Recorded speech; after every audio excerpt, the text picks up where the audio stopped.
Hi, kia ora, and welcome to Creative Connections, where we have beautiful, inspiring conversations with artists living in Aotearoa, New Zealand. I'm your host, Mandy Yarkich. Lyndy Wilson is a contemporary New Zealand painter of Tainui descent. She grew up and still lives in the small town of Ngāruawāhia, surrounded by the Waikato and Waipā rivers, a constant source of inspiration. Her style can be described as diverse, eclectic and ever-evolving, which allows her the freedom to explore different subjects such as floral and botanical, abstract, landscape and more recently figurative. Growing up in Ngāruawahia, Lyndy was immersed in Maori culture. Annual regattas at At Turangawaewae Marae were always a huge event for the town and a way to celebrate and show pride in their rich heritage. Lyndy has early memories gathering flax with her grandmother and sitting watching her great aunties weave. Hangis at Christmas with the extended family were well loved. These memories inform some of her figurative work. In this episode, Lyndy talks about studying at the Learning Connection Art School in Wellington, how she manages painting 3 different genres in her art practice and what inspires each genre, the ways she processes her own emotions through her paintings, her fascination for the dark side, and this is a really fun conversation, what she does with her failed paintings, and the great story behind her finalist work for the National Contemporary Art Award, Tell Me You Like It Anyway. She opens up about self-doubt and learning to handle that, building community, her experimenting Fridays, and her tongue-in-cheek plan for starting up a Husbands of Artists support group. Thank you to Lyndy for joining me on Creative Connections, and thank you, as always, to my faithful listeners and supporters. I have mentioned this in the past, and to be truthful, I'm not that comfortable asking for financial support, but we do have a little donation scheme which is linked in our Instagram profile, where you can set up a monthly automatic donation of $3, $5, $8 or $10, and then you can cancel anytime you like. It's really straightforward to set up and helps hugely with the running costs of producing the podcast. Every cent helps. Now on to my chat with Lyndy. Enjoy. Kia ora, Lyndy. Kia ora, Mandy. How are you? I'm really good, thank you. It's so lovely to see you and meet you finally. Thank you. You too. And welcome to Creative Connections. Thank you. So let's just get into it, Lyndy. I was just saying to you earlier that I have been watching your practice and your beautiful work for what feels like a long time. And I'm so fascinated to talk to you and learn more about what you do and what you're thinking. So first of all, let's start with where you were born. You were born in Ngāruawāhia and you also still live there. Can you tell us a little bit about Ngāruawāhia and what you like about it? Sure. I was actually born in Hamilton, it's probably 20 minutes away from Ngāruawāhia. Small town girl.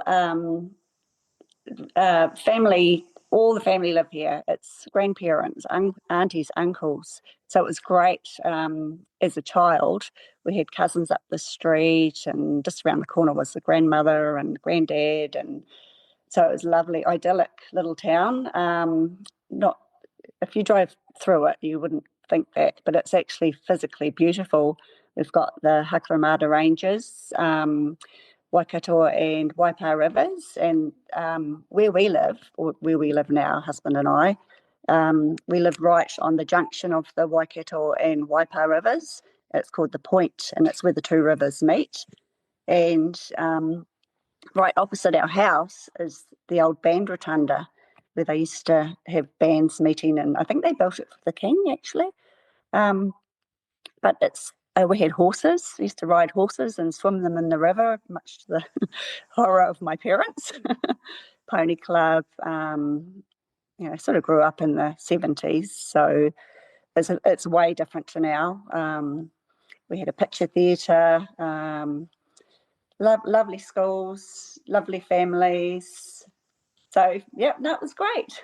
It sounds idyllic, and it's in the It's kind of in the centre, isn't it, Waikato, in the centre of the country. It's It quite is. inland. It is, and it's great. Like a lot of people live here and work in Auckland, so now with the expressway, it's quick. But yeah, it's sort of this really really lovely place to have grown up.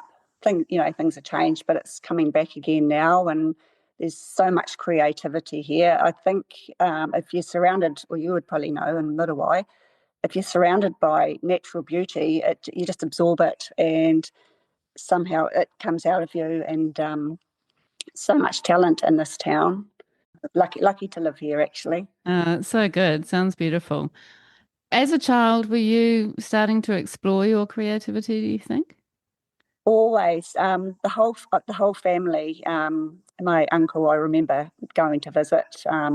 He had all these drawings all over the wall, and paintings and drawings and oil paints everywhere. And other uncles were carvers, and aunties were weavers. Maori used to do the kites. Um, my mother was very artistic, so she could draw anything amazingly. The whole family was horse mad, so of course she'd do these Leonardo da Vinci style horses. So yes, a lot of we were exposed to it so much, art everywhere. So I couldn't not. Yeah, that's brilliant. And at high school, what school did you go to? We started out at Hamilton Girls High, and then halfway through that we changed back to Ngāruawāhia, which was there were boys, so they're pretty distracting. But I wasn't into school. I was bad at sport, not good at maths. I had this vivid memory, or I don't even think it's an actual thing, where we'd have times table tests when we were in primer two, I think, primer three, whatever age you do that. And so you'd have these timetables tests, and at the end of it, the principal would say, right, who got 100 out of 100? And so those people would stand up. Who got 50 out of 100? And I would always be like 10. No. And I had to stand up, and I was always the last one to stand up. So it was pretty traumatic, I think, back then. Yeah, it was pretty brutal, wasn't it, in those days? It was back in the days where you get the strap or the ruler across the knuckles. But those were the times, I guess. And did you find a sort of happy, safe place in the art room at high school or not really? Probably not at Girls High, but Ngāruawāhia has had some amazing art teachers. She wasn't here in my time, but there's one called Linda Sabaj, and she's quite renowned for getting kids to reach their full potential. I think my cousin was in her class one year, and that year, I think 99% of them achieved high marks in school certificate art. So I think that's amazing. But I think these kids could have done it anyway, but they just needed the right person to teach them. I did good. I did good at art. Art was my best subject. So I, I remember Mum and Dad had got given this bottle of Karuba rum. And one time, I think I must have been 16, 15, 16. It must have been 15 actually, because I was doing school C. I got into this Karuba rum, and it gave me an inspiration for this painting. So I did. I don't know if you've seen the label of a Karuba rum bottle. It's a Yes, I know it well. sunset. And I did this painting, and I couldn't get this bottle right. And so I did it. The palm tree was all melting, and the sea was melting, all these colours melting into one. And I did this painting, and I put it forward to my art teacher. I thought, oh, she's not going to allow this. It's just, alcohol.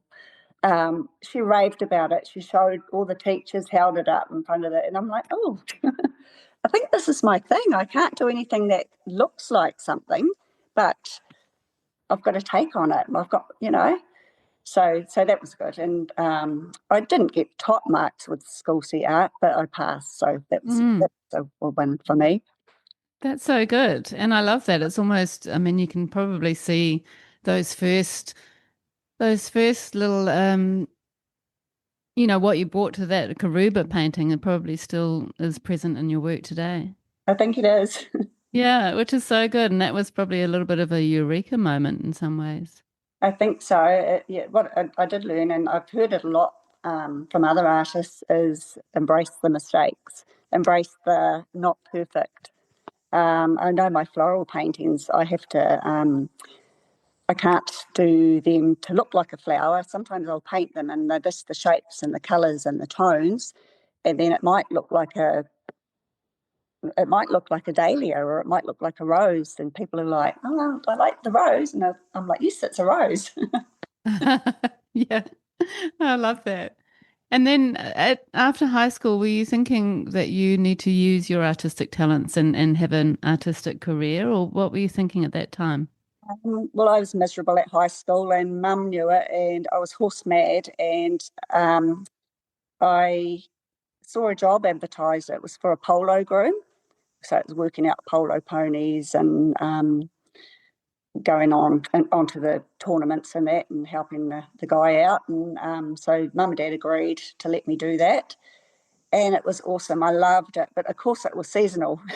I had to catch 2 buses into Matangi, and I had to exercise 6 ponies, and I was in my element. And then it finished, and Mum and Dad made me go back to school. Oh no, So I was there for, damn. I know, I just hated it. I was there for another year, and I got a job in the local pharmacy. I was a dispensary technician, and it was okay. I didn't like the structure of having to get up at the same time and go in there. And of course, I'd sit there and daydream when I should have been working, and used to get told off for daydreaming. And so I got a job, didn't last there that long, but I got a job at the health department. So pricing prescriptions. And at that time, I'd met my husband. So that would have been 1989. And so we got married in 1990, and I stopped work, and then I sort of had to do something. So my mother had a debt collection agency, so I went and helped her out, and got married and had babies, and then sort of raised my babies until they were at school, and then got a job at a bookshop. A friend of my sister-in-law's gave me this job, and while I was there, I hated that as well. That they were really nice people to work for, but just like I did creative things like window dressing and shop displays and that. But one day I was daydreaming, as I did, looking out the window, and I saw this really cool looking, funky young girl dressed in the most amazing clothes. And she was carrying this huge painting, and she took it to the cafe next door. And she came back and she got another one and took it to the cafe, and I was just obsessed. And anyway, I thought that's what I want to be doing. I'd sort of hadn't really continued on with painting or anything, but I knew I wanted to be that sort of person. And nothing happened, but my sister-in-law actually had moved into a new house, and my sister-in-law and brother-in-law, and they needed some artwork. So they went to Heritage Gallery in Cambridge, and they got 2 Carol Hughes paintings. I don't know if you've heard of her. No. It's the most amazing figurative, naive style paintings. And I was obsessed with these paintings. Every time I visited, I couldn't keep my eyes off these paintings. They were so vibrant, and they were like Provence and all these places that she'd been. And I think she'd done them in oil pastels. They're so vibrant. And I said to Bruce, my husband, I think I could paint something like that for us. And he said, "Oh, why don't you give it a go?" And so I did. And I just sort of played around with it and didn't do it exactly the same as what Carol had done, but used similar colours, because always been attracted to colours. And anyway, my sister-in-law, Jackie, who had bought the Carol Hugheses, had seen them. And she said, "Oh, my God, I've got friends that will buy those." And she started selling these paintings, and I did more and more and more. And so she said, "Oh, you need to do something with these paintings." So I'm like, "Oh, what do I do?" And she said, "Oh, well, I know someone that works at Heritage Gallery. Ray, his name was." She said, "I'll go in and I'll take these paintings and show Ray."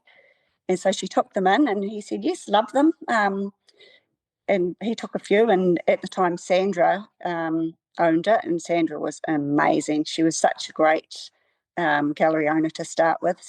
She'd take anything I'd give her, and she'd sell it, and she'd say, "Have more." And So that was a really good start. And then I thought, oh, we'll need to find somewhere else. And Bruce and I used to love going out to Raglan. We just all the time we were obsessed with Raglan. So Bruce was born out there. And on the way to Raglan, there was a little gallery, this Tiuku gallery. And so one time I put a painting in the back, and I thought, oh, if I can pluck up the courage, I'll go and ask her. And so I put this painting in the back and called in and walked around the gallery, and I was really, really nervous because I was a nervous person. And she was a little bit scary looking too, but she was lovely. Vera, her name was. And I said to her, oh, I do a bit of art, I paint. And she's like, oh, yeah, yeah. I said, I think my work could work here. And she said, oh, I'd love to see it sometime. She said, oh, we're pretty full up. We're not really taking any artists on. And I said, okay, I'll just show you. And I went and got it from the car, and it was a nude. I cringe when I think about it now. It was a nude, and it had. I was obsessed with poetry at the time. I can't remember who the poet was. It was all written all over it, and had music notes and all this. And she said, "Love it. Can you have an exhibition in January?" Oh my God. Okay. And I did all sorts for her, and she had this exhibition, and everything sold. And I think one guy, Richard Bate was his name. I think he was a property developer. He bought them all. So that was another sort of thing that made me think I can do this. And then I enrolled in a TLC, the Learning Connection. It was a diploma, so I got a Art Waikato scholarship for that, which was good. So I had local Rapatu Lands nominated me for that, I was really grateful for that. And did this extramural course, which was amazing. It was at the time where you had to video yourself and your work and send it in for a critique, which was a bit of a pain. Had to go into Hamilton and post all these videos. But it was good. And I had one bit of advice, which from one of the tutors, and I'm sorry, I can't remember who it was, but he said to me, absorb art, learn it, read every book, everything you can, listen to artists talking, read and read and read about art, look at the pictures, and then just forget it. He said it will be in your subconscious, and it will come out when you least expect it. And I thought, that's great. That's just me. I don't really study art or anything, but I like to look at the old masters, and so that really worked for me. So that was great advice. That's such good advice. And then I was just talking to Tanya Blong this morning, actually, on our walk. Sometimes it's a subtle thing, isn't it? Like looking a lot and researching and kind of getting into that mode. Sometimes, I mean, she was finding that it was influencing the work that she was making because Yeah. it was too much in her head. Like it was like she was kind of wanting to change something up, but she wasn't quite sure what. Yeah, it was just becoming confusing, and so it's just that subtle balance, isn't it, with research and looking at other people's work. Exactly. I actually did a course with Tanya. I think it was a colour course a couple of years ago, and I got so much out of that. She's lovely and Yeah, so she's so talented. I good. love her work. Yeah, she's incredible. Yeah. It would be good. I mean, it would be interesting to know, first of all, before you describe your practice, what you were actually making at that time, apart from the nude. Was it all figurative, or were you Um, exploring landscape as well? I think I was doing mostly landscapes. I started with a figurative, and we did in the course. There was a lot of life drawing, so a lot of nudes. At the time, I was painting New Zealand landscapes. I'd sort of dabbled in florals and that, but mostly I'd say the landscapes. So they were Mm. really, really popular too. I'd sort of been invited to a few of the school exhibitions, Barradine, Carmel at that time, and they went really well there. So And were the landscapes quite similar to what you're making now, do you think? no, they weren't. They were probably it's a sign of the time, but they were those gridded ones, so that they'd have the bands of colour down the bottom, and then the landscape in the middle. And I think I put a pahutakawa tree on the side, bit of a sign of the times, I think. Yeah, and your work has obviously evolved. So could you just talk to us about your practice and see if you can actually describe the kind of work that you make? It's sort of expressive contemporary painting, and landscape, figurative, and floral, which explores atmosphere and memory. Colour is my thing. I love it. Not so much with the landscapes, but obviously florals, and the figurative work's got a bit of colour in it too. And acrylic, mostly in acrylic, although I do dabble in oils and pastel. Uh, Mm. It's such a beautiful practice. And we were talking before recording about about the fact that sometimes you get, people saying, "Oh, you must just have one style and, you can't show the different styles within one body of work and all of those kind of things." Can you talk to us about that? sure. Um, I just sort of I enjoy different, like things. The weather influences me, so always in the spring I'll start with the florals again. Um, how could you not? The light, the colours, the energy. Um, I seem to go back to the figurative works when it cools down. I'm not sure if you're sort of hunkering in and that. Landscapes, I always get inspired by landscapes. We could go for a trip to Raglan and the hills, the light on the hills. We live right on the river, so there's always the light there at night. Hakarimata ranges. Anything inspires me, really. I know that places like Out by the Sea, who represent you, I know that Mike and Linda encourage you to get all of your styles in together. And you had a beautiful exhibition last year in 2025 called Alter Ego, which, had quite a lot of different types of works. And you said to me earlier that, sometimes people would walk in and say it's like a whole bunch of different artists working in here. Yeah. How do you respond to people who say that kind of thing? Well, I say, and I actually said it to Mike, I said, isn't that a good thing? It's variety. I know there's a lot of, like, say, I've got a lot of people that collect my florals, and then I'll do a landscape and they'll be like, oh, we know it's your work, but you can see the brush strokes are the same and that. But I'm like, oh, I'm not really bothered if people say that because, I do me, and I enjoy it. And that's the main thing. I paint for me, I paint because I love it and it's my expression, and hopefully the audience does as well, which is a good thing, I think. Yeah. Do you find in general that there are the floral lovers and then the sort of landscape lovers and then the figurative lovers? Is it kind of divided like that, or does it go right It across? is. It is actually. At the exhibition, actually, I had a collector, and he'd come in for a landscape, and then he fell in love with the floral as well. So, but mostly it is certain people collect the floral and the florals and the landscapes. So it's interesting in that way. It is interesting. And then there are galleries who say, well, I'll take your figurative work only, for whatever reason. Have you experienced that? When I first started out at Soul Gallery, I took in some landscapes. I was doing landscapes at the time, and Marie had it at that stage. Lovely Lisa's there now, but Marie had it at that stage, and she was great. And I took in the landscapes, and the landscapes had been selling really well. So I thought, yeah, she's going to like these. She said, oh, not really for us.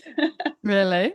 She said, bring me back something quirky and unusual and original. And so I thought, And that's when the figurative work started. I thought, oh, I'll do some.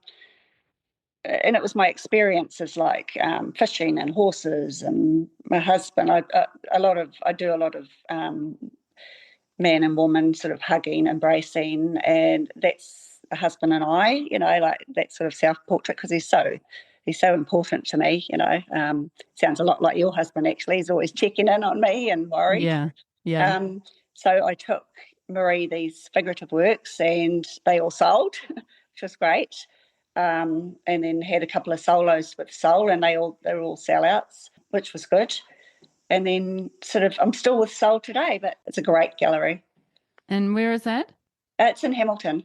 Been there Okay. for a while, and Frank that works here, she's been there for a long time too. So we've got a really good relationship. Yeah, and it sounds like you have great relationships with all of the galleries. I know that you do with Mike and Linda at Yeah, Out by the Sea, and I know that because I spoke to them a few episodes ago, and that's they right. spoke very highly of you. You have Out by the Sea Soul Galleries still, and Yeah, heritage. Heritage, and then also Little River Gallery, right? The little The little gallery. gallery, yeah. That's a wonderful Faye. She's amazing too. So she's got a gallery in Whangamata and one in Tairua. She just works so hard for her artist. She's amazing. Love Mm. Faye.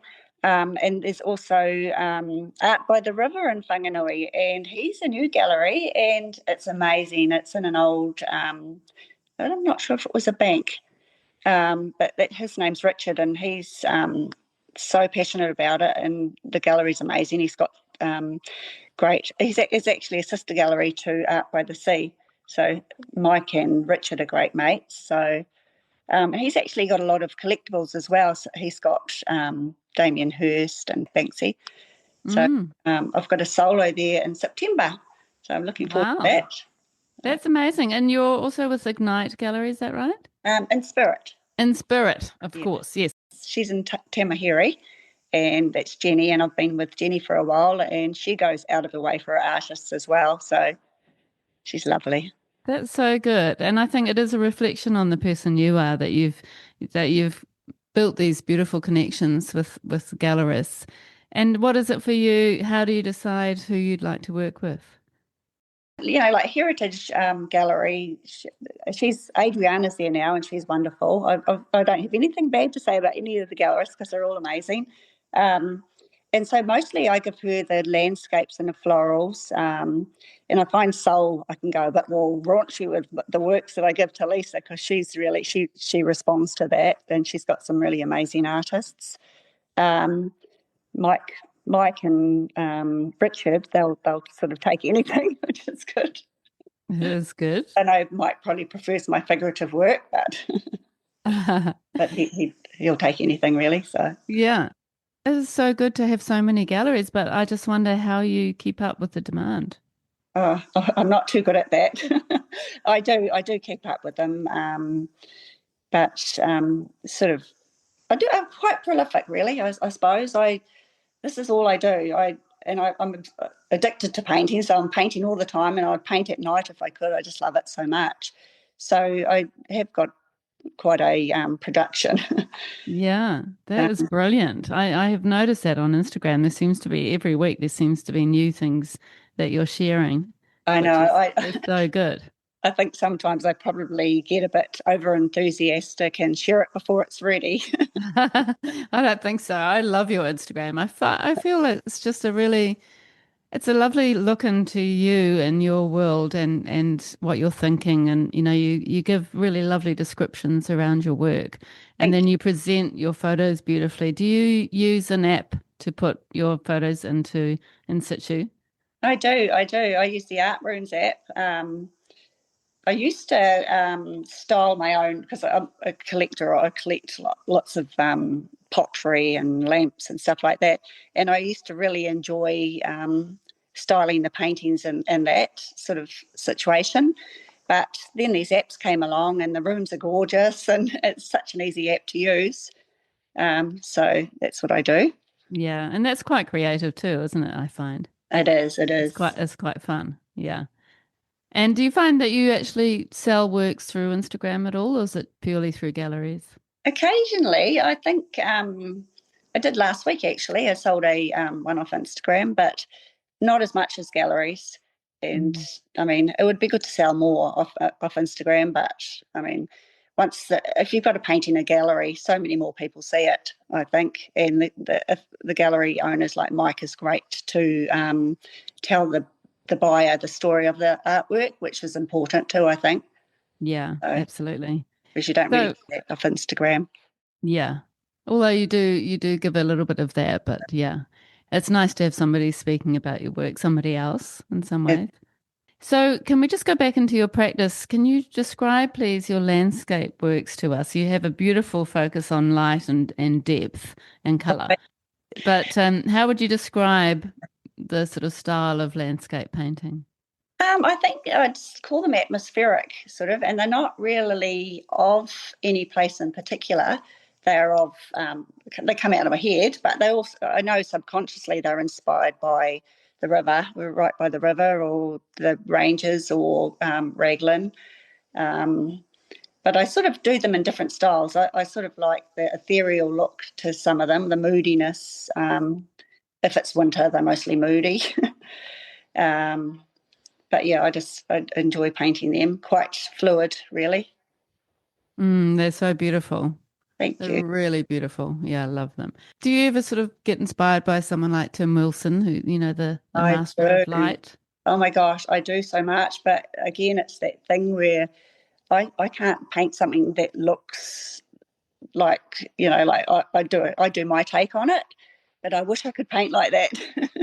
It's interesting, isn't it? Was that sort of more expressionist style? You probably could. In fact, I know you could do something that's quite realistic. I've seen you do quite realistic work. But is it just that you prefer to kind of keep your process fairly organic and intuitive? I think I do. And I think, say, if I do a painting of something that's familiar, like I know if I did Ngāruawāhia, you'd have a limited audience. But if you did it based on Ngāruawāhia, but slightly put your own take on it, anyone could relate. It could be someone else's idea of somewhere. As long as it's got that New Zealand feels, the colours, um, I think that's important. Mm. Yeah, it's so true. And then I love the way slightly abstract landscapes can remind people of all sorts of different places. I Right. did a painting once which was sort of purpley and pinky, and good friends of mine who are from Jersey could see the Jersey coastline and then a kind of some sort of structure, building structure in it out of basically marks. I love that. Really cool. People do see different things in the work, and sometimes not what you'd expect. That's Yeah, yeah, which is nice. And then your floral works have that same similar kind of expressionist approach. Are you actually basing it on particular flowers or, are you using photographs or, what's your actual process? sometimes I actually went. I'm a big op shopper, and I go to a lot of op shops and get the floral books, the garden books, and that. And if it's a garden painting, it's normally out of an old book, like idea, but obviously not realistic. Um, but mostly for me, it's about the colour with the florals. So I'm painting shapes and petals, and they're really, really loose, and they may look like a rose or a peony or something, but to me, they're just shapes and colours and the feeling of the garden, feeling of the flowers, and flowers are so important to people, really. I think Yeah. they're with you at every significant occasion, like deaths, obviously, or weddings, happy occasions, sad occasions. So I love flowers, and I love to paint them. Mm. And where does that love of painting flowers come from, do you think? I think I've just always been into gardening, and I've got an early memory. I must have been about 3 or 4 visiting my grandmother's garden, and it was in the heat of summer, and it was so hot. And she had a cottage garden and a little old bungalow, and just the colours. And I don't remember seeing any flowers in particular, just this blur of colour and light and sun. And I always try and capture that, Mm. I think. Oh, that goes a long way back. It does. Yeah. And the emotions that flowers evoke, I know, is something that you are thinking about. So, Exactly. what are you thinking there, and how do you kind of connect that with the titles that you create? Joy and love, and I know, I've done a few commissions where people have asked for specific flowers because it's reminding them of their grandmother or so and so. So I always try and think of joy when I'm painting the garden, because that's how I feel, and I hope Yeah. that people see that Yeah, I'm and sure they do. feel that. Yeah. And there was a painting a floral painting you made called Forever Friends. What were Right. you thinking with that one? What's the narrative behind that? Uh, I've got a really good friend. She was my bridesmaid, and we went to school together. And she's the loveliest person, and she's got a beautiful garden. And she's every time you see her, she'll give you a bunch of flowers. And I think that's what I was thinking about her. She's just lovely. Yeah. So you do feel like your florals have narratives in some way? They probably do subconsciously. They must do. 'Cause, Yeah. And what is it do you think that makes your florals different to other floral paintings? I think probably I like them a little bit ugly, maybe. Like they're grungy and ugly and not perfect, and as flowers are, raw.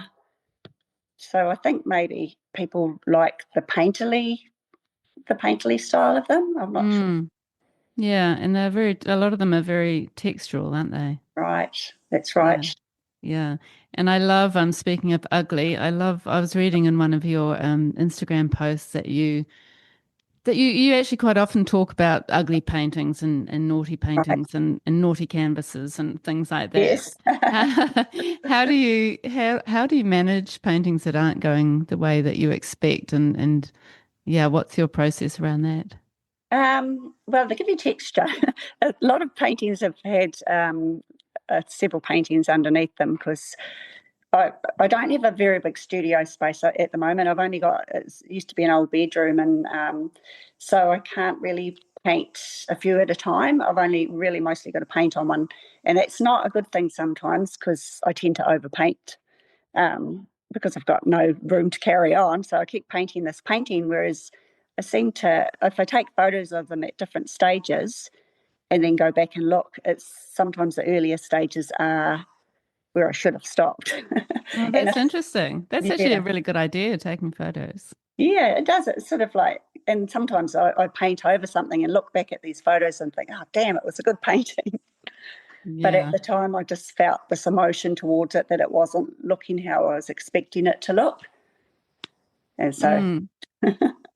So how much is actually in your mind before you start and do you sort of match that with drawing? I don't draw like I should. I know everyone's saying, Mum used to say, you need to draw, you need to draw. And I think it's really important. But for me, it's a paint. I just want to give me the paint. I just want to paint. But I do draw with the paintbrush. So I guess, Mm. um, so yeah, no, I just enjoy it. It's almost like you're sort of really interested in the materiality of paint as much as the subject. For sure, I do. Yeah. And I What is it love about that? What do you love about that? just the way that you can apply paint. I mostly work in acrylic. I'd love to work purely in oils, but I get a headache.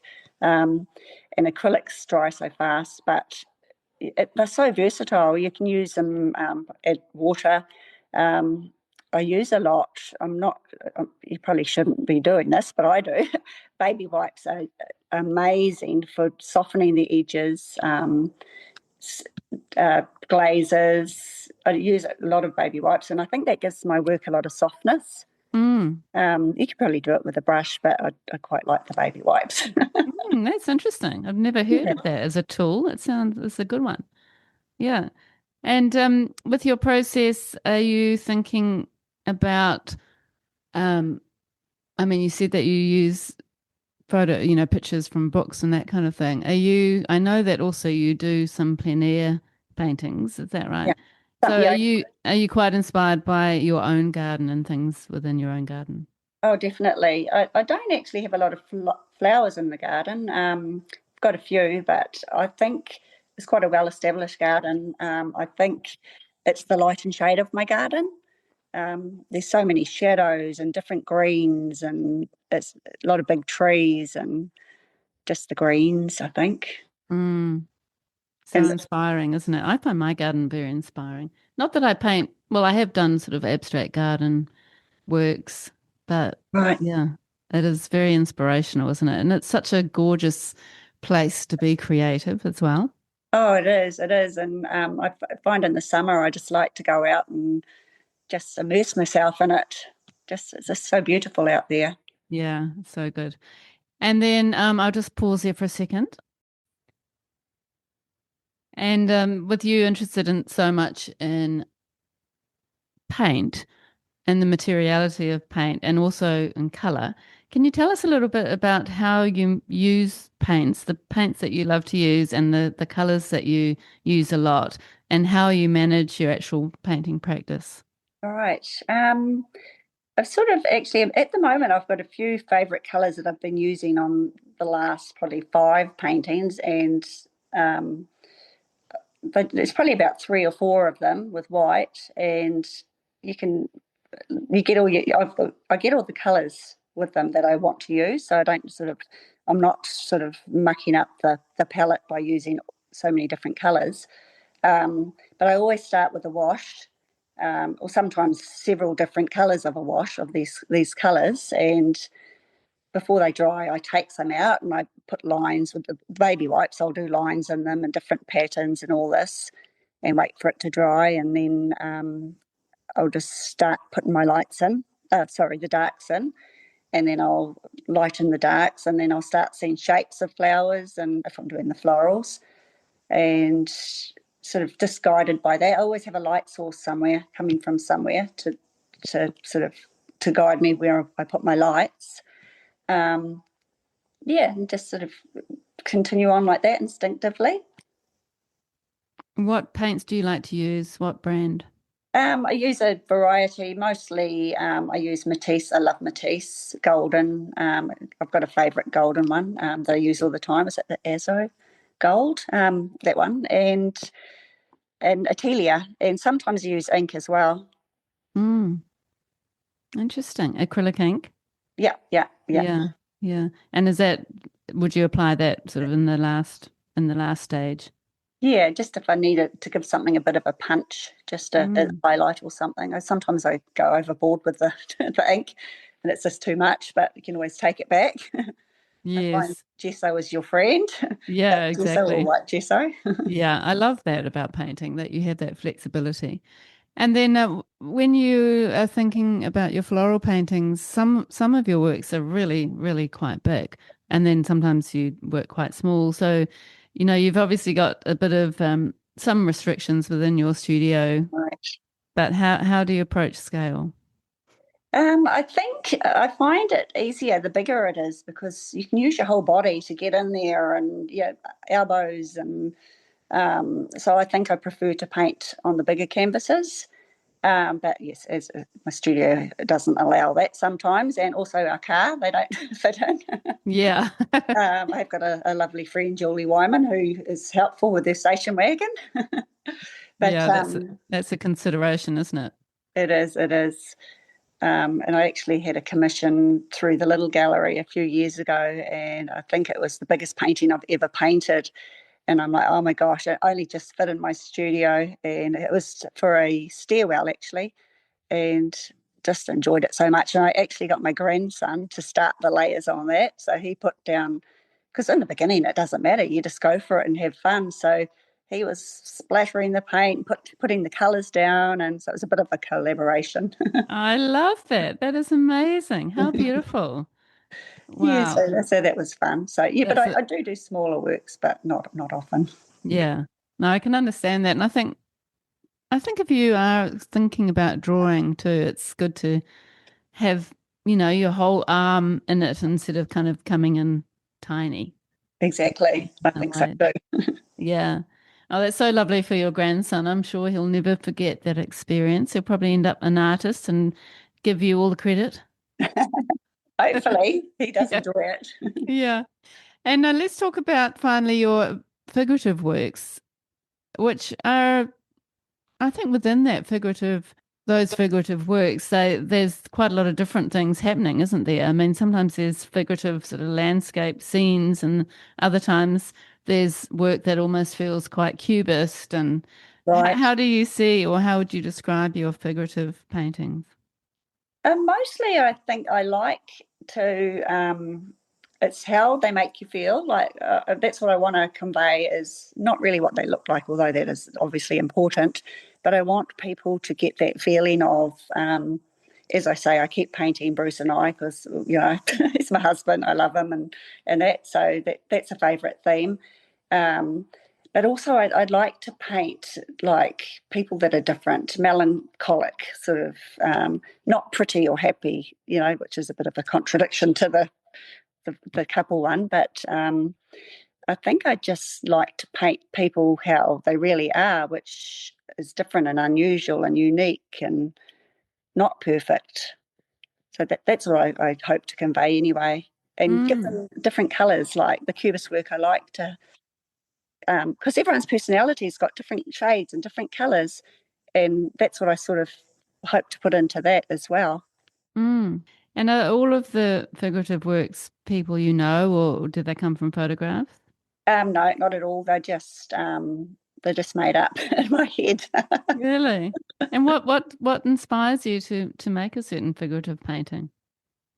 Just a mood or a feeling, really. If I'm really happy and or not happy, I want to sort of get it down on canvas. Um, just sort of, or feeling insecure about myself. You know, like I've done one. It was called Ugly, and I think it was where the seed of Tell Me You Like It Anyway. Actually, I Yeah. did this ugly painting, and I called it Ugly, and gave it to Lisa at Soul, and she said, "You can't call it ugly. You have to call it not ugly." And it was I'd put it was a painting that was already done, and I'd put words all over it, and it was Ugly Beautiful Love. And then I painted this portrait over the top, and he was ugly, but he was also beautiful. And Lisa sold that for me, and I was surprised because I thought no one's going to buy that. Yeah, well, it's just a little bit more. I guess there's a lot of people who enjoy that sort of really quite interesting works like that, like a little bit more conceptual almost. Right, right. I did actually. I did get at one stage obsessed with really dark. We went to San Francisco and we went to this store. It was called Love to Death, and it was macabre and it was all everything about death. So there was taxidermy and there was this dome and it had this skeleton of a baby with two heads. It was really, really dark. And I was so obsessed with it. And I went home and I painted this skeleton baby and that sold. Really? And I painted this rat, these boxing rats, and that people just, and it was actually the same collector that bought those. So, and she's got about three or Interesting. four of my different works, which is cool. And did you find that was a sort of a response to, just doing something quite opposite to the other beautiful sort of works that you do? Was it something around that? I think it was. I think I've got that side to my personality that comes out every now and again. The And I dark think side. I definitely, and I would paint like that all the time, but they probably wouldn't sell. So Oh, really? That's interesting. I'd love to paint like that all the time, but you sort of get a bit scared and you think, oh, you can't have all these dark paintings sitting around your house with kids, especially too. They would love them. Yeah, they would. But, if that's what you want to do, like you said earlier, being true to yourself, Right, I'm sure you would find an audience. exactly. I think so. I've Yeah, actually, doing the op shops again, I found this portrait by somebody, and it must have been a student work, and it's a girl, and she's got a fragmented face. So she's got three eyes, two mouths, two noses, and she's my favourite painting in the whole house, out of mine and everyone's. really. I said that to Mike once, and he's like, "Oh, why?" And do you feel like you are inspired by people like Picasso? Does that sort of Yeah, inspire yeah, you? he's one of my favourites, and a lot of the German expressionists and that. And then you became a finalist in the National Contemporary Art Awards last year in 2025 with that painting that you mentioned, Tell Me You Like It Anyway, Yeah, which I'm sure has a very interesting narrative behind it. Can you talk to us about that? it does. It does. It was actually. I had probably 10 paintings under it. It had collage, a lot of collage, gold leaf, everything. And I think at the time I couldn't afford to buy any more canvases. I must have had a slow month, and I couldn't. And I'd looked at this canvas, and it was actually a board, and it was a little bit warped. And I'm like, I wanted to explore that ugly painting theme again. So I'm like, I think at the time Bruce must have said he didn't like one of my paintings, and he's quite conservative, and sometimes I shock him. And all I want him to say when he gets home, and I've had this conversation with Julie as well, all you want your husbands to say is, "Oh, that's cool." Just say something positive. And he just walks straight past it and ignores it. And I'm like, "You just tell me you like it." So anyway, I did this painting, and it was a portrait, and I thought, oh yeah, it's kind of cool. it's amazing. And then I'm like, next day, no, I hate it. I'm going to burn it. So we had this burn pile and it was tormenting me because it was getting bigger and bigger and bigger. My husband would pile it up. And I'm like, I just want to put this painting on that burn pile. It just looks so bad. I hate it. And I was actually getting really down about it. And we couldn't burn this burn pile because the fire restrictions were on. So I got the blowtorch out and I took that the torch to the flame to the blowtorch, and it started blistering. And as it blistered, all these layers of old paintings came through, and I'm like, oh, that's really cool. And I burnt the edge, and I said to my friend Karen, I showed her a picture, and she said, burn it more, make sure, make it look like it's really, punishing it. And I just kept going. And when it had dried, I thought, this is amazing. I can see the history of all the layers of torment that these paintings that had failed are tormenting me. But now it's just beautiful. It's interesting. It's gorgeous. You can see the words. You can see the struggle and the beauty. And it's just the soul of an artist, And I really thought that it would be good to for other artists to connect with, because I'm sure everyone connects. All artists would go through that, I'd say. Yeah. So then I entered it into, didn't think it would get in there because it was warped, come out of the flame and it was all warped and peeling paint, and obviously I'd varnished it and I'd waxed it actually. And so it got, I think there's 500 entrants that year, and so it got picked out of 50. So I was really, really happy with that. That's so good. And what a journey that painting went through. It did, and it was really cool because the lady that bought it, her partner was also a finalist, and she's actually, I think she's an author. She's written a book. Really? Lucy, her name is. So I was so pleased. She sent me a message and said they love it, and it obviously connected with her and her partner. Yeah. Yeah.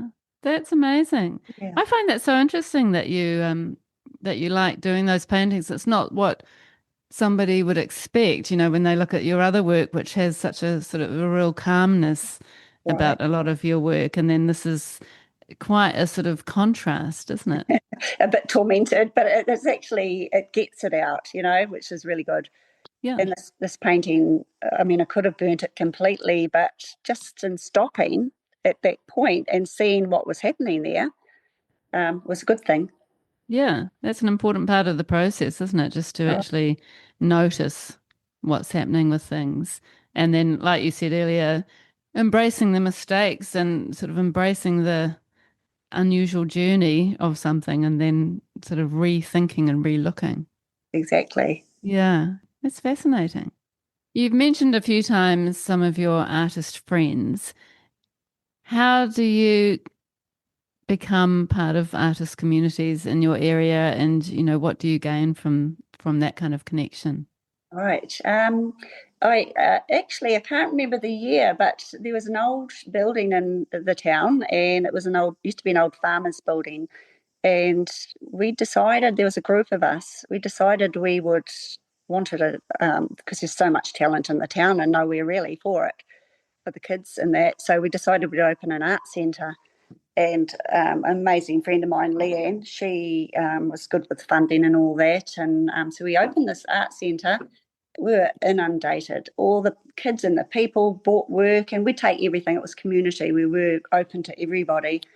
And we actually had an opening, and I realised that there's quite a famous New Zealand very famous New Zealand artist that grew up in the town, and he'd based his life's work on the town. A lot of paintings are about the town. His name's Michael Shepherd. He's got works in Te Papa, and he's a really, really famous guy. So I thought, maybe I'll get in contact with Michael and see if he can come and talk to the town, not thinking that he would. And I sent him a message, and he said, I've been coming to your town, not letting anyone know, like for years, going down to the river, just walking around. He loves the town so much. He said, I'd be happy to. Really? We made it into a big event. The whole town turned out. There was queues at this little old Ngaruawahia. Amazing. And he got there and he was nervous. He was nervous to speak. Like he lectures at university and everything. He was nervous to come back to his hometown. I think he actually left when he was quite young, but he lives in Auckland. But he came back here and he had this this blanket, and under this blanket was a piece of waka that he'd found in the river, and he gifted it back to us, and it was so cool, and everyone was crying, and he did the speech, and he was so nervous to come and talk to us, and so many kids got encouraged by that, so many people, and their art centre just flourished. And now it's sort of they pulled that building down, but we've got a new one, and it's going really, really strong. So that I thought that was really cool. That is amazing, and what a fantastic community to build. And are you able to provide art classes and that kind of thing, or is it purely exhibition? Oh no, they do everything. They do performance art, open mic, poetry. It's open to anything. And Monique, who runs it, she actually I did a little pop-up gallery. A friend of mine, of ours, had a building that was empty. It used to be the old National Bank in Ngaruawahia, and she said, "Oh, why don't you use it for a pop-up?" She said, "You don't have to pay anything. It just is sitting there. You use it." And so I said, "Oh, okay." And I got Julie and Bruce and Lisa and all the artist friends, and they came and we set it up as a gallery, and I ran it, and I'd go down there every day, and we sold so much work. People embraced it, and most of the work sold were um, locals bought it, and there's this one young girl there, and her friends said, "Oh, Monique, we know this artist, Monique, she's amazing. She's a little bit shy." And anyway, showed her work. She brought her work in, sold one, sold two. Everything she brought in, I'd sell. And she just was so popular. And now she's opened this art centre. She's running it. She's the coordinator, and she's just Wow. amazing. So That's she, a beautiful story. And I think it's so lovely when artists can support other, emerging artists or people who are interested but kind of need that little little bit of a help to, push. yeah, a little bit of a push. And then it's such a lovely thing to be able to do and or, being a mentor for somebody and sort of help them on their path. How amazing. And then you obviously have a lot of artist friends. What do you gain from talking to your artist friends? Oh, so much, so much. Julie and I will have a good conversation every week, and we'll critique each other's work, and not that hers needs critiquing because it's always amazing, but she's done a lot of lessons, adult lessons, and that, so she's sort of good with that, and she'll if I'm stuck on something, I'll send her a picture, and she'll say, "Oh, why don't you try this?" And yep, that's good. And it's just we go through so much similar, like the angst that we go through, and she thinks something's bad and I think something's bad, and but they're amazing. Yeah. And she's got a lovely husband, Scott, and he's just like my husband. They're so tolerant. They put up with a lot because we get a bit moody sometimes when painting's not going good. So, and we've got another friend, Tony, and her husband, Brendan. We joke that they're going to start a husband of artist support group. Oh, that's so good. I love Yeah, that. Yeah, it's probably necessary in some ways. yeah, Yeah, exactly. yeah. And having those relationships helps when you have those doubtful times. But do you feel that you have much doubt in your practice or in yourself as an artist? And if you do, how do you, apart from talking to your friends, how do you get through that? All the time. I'm my worst critic, and every painting I do is not good. And I talk myself out of things, but I think you just do learn to manage it. I know if you sell a painting, you're just on cloud nine. But then if like sometimes you'll have a really good month and sell lots of paintings, and then you could have 2 or 3 months nothing. And then those are the times when you've just got to like be brave, and it's all about being brave, working hard. My dad's got a really, really strong work ethic. He's worked hard all his life, and he retired when he was over 80, but he's still going strong and working. And I think that was one of the best things I could have learnt from him. Um, just keep going and keep working, and that's just keep going. If you're stuck on something, just play, enjoy Yeah, the process. Don't become too obsessed with it. yeah. Get And I out, love go that. for a walk. Yeah, exactly. Have that little break can help. Have you ever had big breaks in your painting where you've just not been feeling like painting? Not for a while. I think like when I was younger, I probably did, but now I'd paint all the time if I could. If I have a break, I go crazy. I just need to go back and get into my studio. Isn't that amazing? Yeah. It's such a gift. I think it's like a therapy, really, because you just go in there and you forget about everything else. You relax, and half the time they don't turn into anything, but you're just it's meditative. Mm, Lots of people say that, and it is. you're in your zone, in your Yeah, flow. Yeah. exactly. Yeah. Do you listen to podcasts or audible books or Yeah, I music? do listen to lots of podcasts, and yours is a favourite. I listen to Thank yours you. all the time, and so many artists. Actually, before this, I thought, oh, I'd better do some research, and went back and listened to a few, and some of them are just inspired me so much. I love the Quirky Fox one, Yeah. Vicky Fox. Mm-hmm. That one, and I love Tanya Blong, and there's so many. And I really loved hearing what's his name, the gallerist, the Scottish Scott Laurie. Scott Laurie. Yeah, that was really great too. So and Muse, they were good. Just sort of getting the gallery side of things as well. Yeah, yeah. It's interesting. And I find with other podcasts as well, sometimes you don't know the person or, you have no connection and you're not really sure what to expect and you listen and it's this sort of surprise, gift again Right, of something that you really gain something from, but you're not necessarily knowing the artist. And sometimes people are looking for the famous names or the people that they know the name of and they want to learn more about. But to me, in this podcast, it's everybody is as talented and as amazing as everybody else. right. And I think it's nice for us as a society to look at different people and not just the ones that are well known, you know what I mean? Exactly. And celebrate all of the creativity and all of the talent. And I think the more you listen to people that you don't actually know, the more you realize there's a lot to gain from everybody. Exactly. I think that's important. Ones that people that you don't know people that aren't so well known are probably more the ones that would inspire you because they're doing it anyway. Yeah, exactly. Yeah. And I know that you have Fridays as a sort of play and Yeah. experiment day, which I think is actually a really great, smart, cool idea. Can you Right. tell us about that? Oh, I just go for it. I know sometimes I run out of canvases and waiting for an order. So I have all sorts around, or not so much now.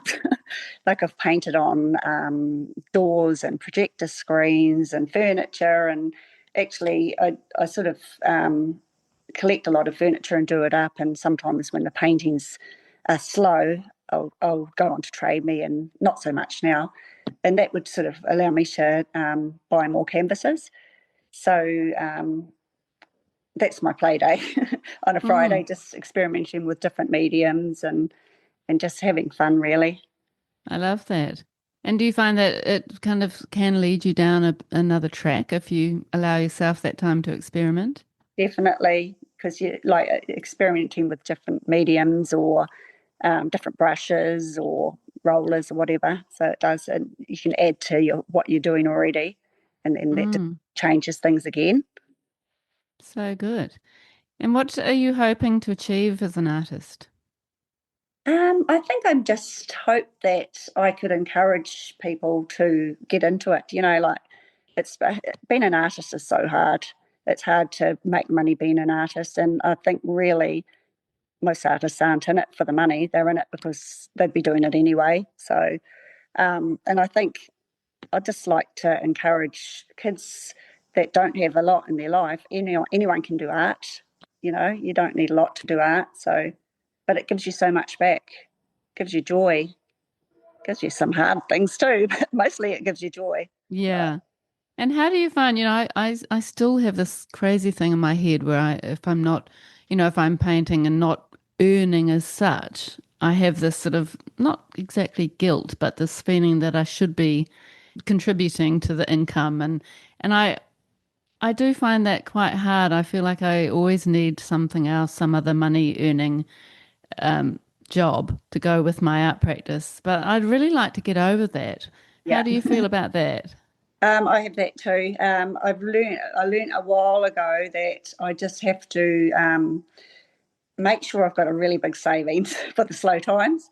And luckily, I've got my husband, but I try and do everything for myself. And in the middle of building a studio at the moment, so when I sell a few paintings, I'll get some more plywood or whatever. But sometimes you've got to just think the money will come. Like you get on with things and just trust that the money will come. Just do the work hard. You've just got to be brave. Yeah, You such good know. advice. And as far as commissions and exhibitions go, you've got an exhibition coming up in September this year, another solo at River Art by the River in Art by the Whanganui. River. Yep, Yeah. in Whanganui. What else have you got on this year, and how are you preparing for exhibitions? Just that at this stage. I'd love to enter the Contemporary Art Awards again, but that's biennially, so I might see what else is out there. And just working, painting. Yeah, I'm open to opportunities, whatever comes up. Have got a couple of commissions to do as well. So. yeah, that's great. And I find the commissions I've noticed sometimes take you slightly out of your usual style, which is interesting. How do you approach those?